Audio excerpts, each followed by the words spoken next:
हे बघा आमचा हा कल्पेश दादा रानमेवा मस्तपैकी कापत आहे. आणि हे मीठ, आणि आता मीठ लावून खाणार. आणि ही पोरं, त्यांना पण वाटलं त्याने.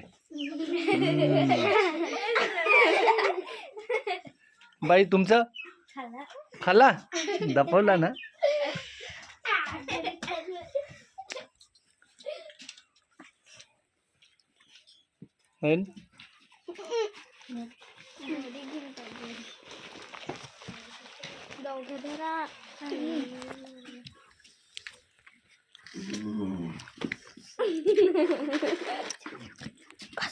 मीठ लावायचा.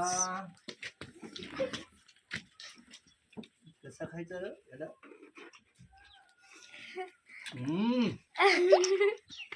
एक नंबर, खूप छान. चटणी पण आहे. चटणी कशी, चटणी काय कसं लागत तेवढं.